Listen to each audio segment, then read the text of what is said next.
Sanskaram University, where cutting-edge technology meets the promise of world-class education. Sanskaram University, education with values.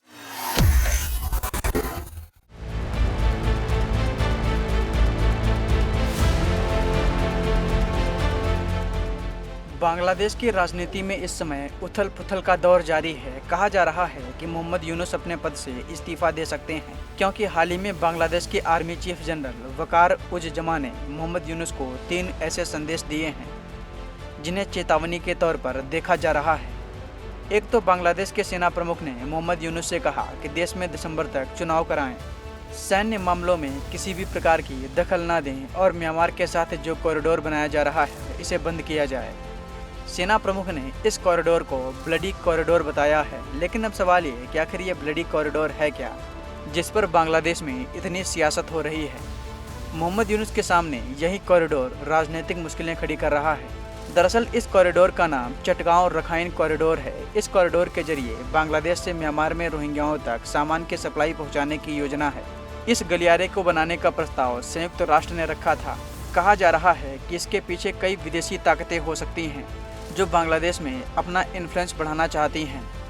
Sheikh Hasina ने भी एक समय पर इसका जिक्र किया था और कहा था कि कोई बांग्लादेश और म्यांमार के बीच एक देश बनाना चाहता है। शेख हसीना के इस बयान के कुछ महीने के बाद ही हसीना की सरकार बांग्लादेश में गिर गई, लेकिन शेख हसीना ने जो कुछ भी बोला था वो अब कुछ हद तक सही साबित होता हुआ दिखाई दे रहा है। लेकिन अब बांग्लादेश की सेना इसको लेकर अलर्ट हो गई है। बांग्लादेश की सेना का कहना है कि कॉरिडोर से बांग्लादेश के रखाइन क्षेत्र में अराकान आर्मी जैसे म्यांमार के कई विद्रोही संगठन एंट्री कर सकते हैं, जो बांग्लादेश की अखंडता के लिए एक बड़ा खतरा है। अगर इसका उदाहरण दें तो अराकान आर्मी ने हाल ही में बांग्लादेश म्यांमार की सीमा पर कई चौकियों पर कब्जा कर लिया था। इसकी वजह से सीमा पार से हथियारों, आतंकवादी गतिविधियों और घुसपैठ का जोखिम बढ़ गया है। इसके अलावा बांग्लादेश में इस कॉरिडोर के बनने के बाद बांग्लादेश में रोहिंग्या घुसपैठियों की समस्या और भी ज़्यादा गंभीर हो सकती है। बांग्लादेश में पहले से ही 10 लाख से अधिक रोहिंग्या शरणार्थी मौजूद हैं और इस गलियारे के बनने के बाद म्यांमार से और भी शरणार्थी बांग्लादेश में प्रवेश कर सकते हैं, जो बांग्लादेश के लिए बहुत ही घातक होगा। इसी वजह से बांग्लादेश की आर्मी ने इस कॉरिडोर को यूनुस सरकार के लिए रेड लाइन क्रॉस करना बताया है। इस मामले पर डिफेंस एक्सपर्ट संजीव श्रीवास्तव ने विस्तार में पूरी जानकारी दी है। आइए आपको सुनवाते हैं उन्होंने क्या कहा है। देखिए, बांग्लादेश की मोहम्मद यूनुस के नेतृत्व की जो अंतरिम सरकार है वो एक रखाइन कॉरिडोर के ऊपर आगे बढ़ने की योजना बना रही थी, जिसके की तहत बांग्लादेश के चिटोग्राम डिवीजन से जो म्यांमार का रखाइन स्टेट है वहां से एक ह्यूमैनिटेरियन मदद को पहुंचाने के लिए कॉरिडोर बनाए जाने की योजना थी, जिसे कि रखाइन कॉरिडोर के नाम से जाना जा सकता था। लेकिन इस पूरे कॉरिडोर की पूरे संकल्पना को लेकर के बांग्लादेश के अंदर ही बहुत ही मजबूत तरीके से विरोध हुआ है और ऐसी रिपोर्ट्स हैं कि बांग्लादेश की सेना के प्रमुख जनरल जमान ने इस पूरे रखाइन कॉरिडोर को एक ब्लडी कॉरिडोर करार दिया है और ये कहा है कि ये कॉरिडोर बांग्लादेश की सॉवरेनिटी के लिए खतरा पैदा कर सकता है और इस कॉरिडोर के बनाए जाने के पीछे ऐसी साजिश की आशंका जताई जा रही है कि जिसमें कि यूनाइटेड स्टेट्स ऑफ अमेरिका और कई अंतर्राष्ट्रीय शक्तियां अपने प्रभाव को बांग्लादेश में बढ़ाने के लिए वो इस कॉरिडोर का जो इस्तेमाल है वो कर सकती हैं। और जाहिर है कि इस कॉरिडोर को बनाए जाने की योजना थी वो अमेरिकी दबाव में की गई है। इस बात की आशंकाएं बांग्लादेश के आर्मी इस्टेब्लिशमेंट को भी है और बांग्लादेश नेशनलिस्ट पार्टी हो या बांग्लादेश की कई लेफ्टिस्ट पार्टीज ने भी इसकी कड़ी आलोचना की और इसके बारे में बांग्लादेश की सरकार को आगे न बढ़ने की सलाह दी, अपना विरोध दर्ज किया है।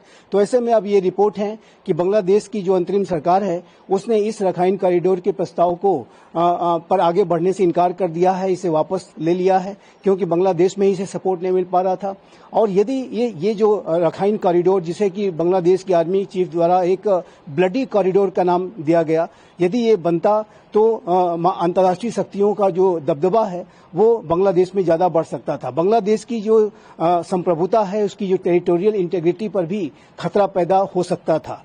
और जिस तरीके से बांग्लादेश की जो पूर्व प्रधानमंत्री शेख हसीना अमेरिका के दबावों का जिक्र करती रही, एक व्हाइट मैन का उन्होंने समय समय पर जिक्र किया, उसी तरीके की जो साजिशें, उसी तरीके के अंतर्राष्ट्रीय शक्तियों का जो दखल है वो बांग्लादेश में इस रखाइन कॉरिडोर के माध्यम से हो सकता था, जिस पर कि अब बांग्लादेश ने चलने से इनकार कर दिया है। तो ये एक अच्छा विड्रॉल है, एक अच्छा रिवर्सल है।